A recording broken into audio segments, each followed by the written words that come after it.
Jawad. In today's class, we're going to briefly speak about a sentence. What is a sentence? We will also touch base. We will talk about object. What is an object in a sentence and how does it function? So first of all, we have to know the structure of a sentence. What is a sentence? So I have written some information here. It says a sentence is the basic unit of language which expresses a complete thought. So this is the definition. I took it from the internet, but my personal definition would be that a sentence is a complete structure of words that give you a complete meaning and status, or it tells you a complete message, or it conveys you a complete meaning and message. So that's my personal definition of a sentence is. So a sentence has its rule and regulations, its requirements. So it includes a subject and a verb. Now we will talk about subject. What is a subject? As I spoke to you guys, subject is a person or a thing, and what its subject does, subject is the doer of action, or subject is a person who does the work in a sentence. And the word verb is it shows action and activity, and anything we do in life, anything that things do, like let's say the door makes noise. So here the door is a subject. Who makes noise? So the door makes noise. Ali is speaking English. Okay, Ali, who is speaking English? So these are Ali is doing. So these are subjects. Now, if you say object, object is the receiver of an action. So what does it do? Whatever we do in a sentence, so object is the person or thing that receives our action. So I am painting my room. So I am the doer of an action. So I'm doing the painting. Painting is the job, and what I'm painting is the room. So who's receiving my action? The room. Or we were we were driving our cars fast.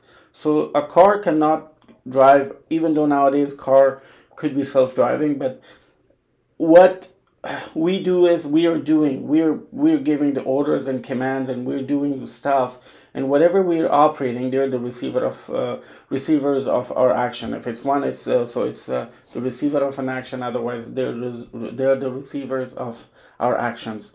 So here we say that a sentence must have a subject, doer of an action, and a verb, which shows activities.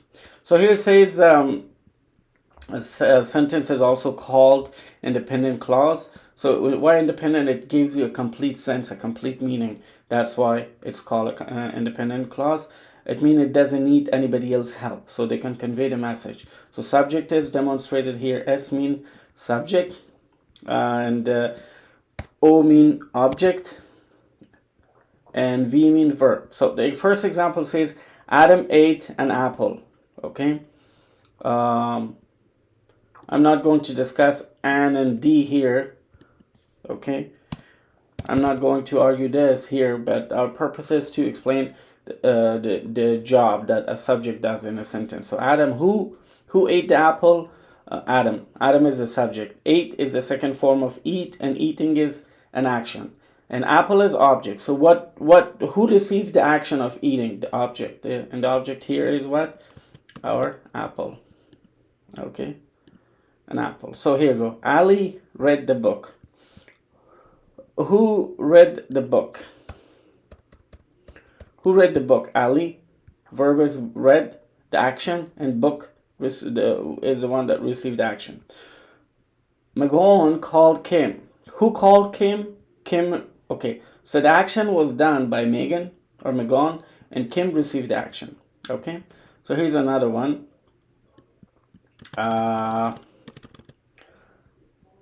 The jacket and shirt both need dry cleaning. So this is called compound subject.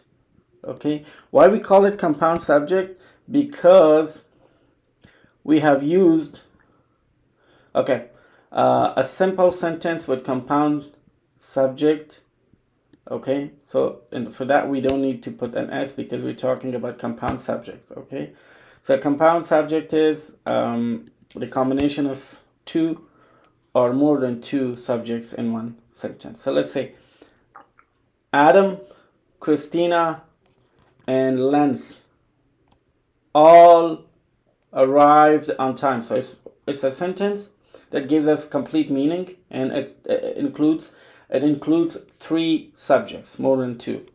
So that subject part is called compound subjects.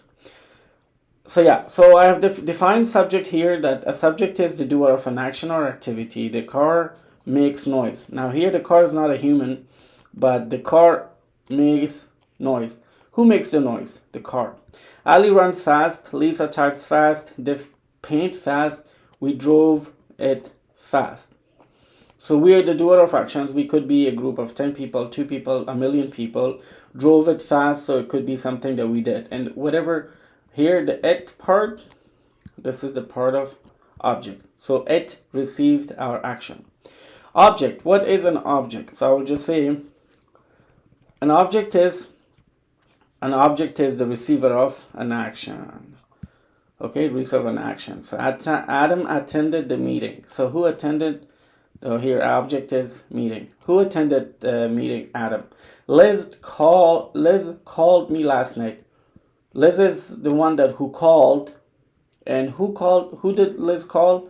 Liz called me, so I'm the object. So she called me. I received the call. Okay. They can eat the cake in 2 minutes. So they are we're talking about more than one person. They, more than one. Ali, Mahmoud, or Les and Berham, or whatever. So two people, we're talking about third person, plural. Can eat is the action, the cake, in 2 minutes. That's the duration of time. We finished the project on time. We finished what? The project. We finished the project on time. So it means every time they give us a project, we are the doer of actions. With the doers of action, what we do, we finish. The project is that. Okay. So next period, hopefully, I'm going to talk about present simple. Okay. I'm going to talk about present simple, simple present, or regular tense. Okay. In this tense, we will talk about actions or activities that happen on time, regularly, on a regular basis, constantly, or something that happens naturally. And we will talk about the rules and regulations, which are certainly critical to understand, and when we can use, and how we can make these statements questions. What's a process for making statements or assertive sentences into English? All of those things we're going to learn next time when we start talking about tenses. I'll make sure that I have completed my noun part, and also the parts of speech part that we started. So once we're done, we will go ahead. So if you guys have any question regarding the use of articles, definite, both definite and indefinite, please ask me question. If not, then we know that we have already covered subject part, object part, and verb part of the structure of a sentence. And we will talk about tense. This tense is a little complicated for some people. It might be confusing a little bit. 1990, I think. Yeah, 1991, I started learning English. I did a 4-year diploma. Back then, I had no idea what the hell is this meaning. So, if you guys are familiar, that's cool. If not, ask me question, like, share, and subscribe so we can reach to more people. Thank you, and I'll talk to you guys later. Bye-bye.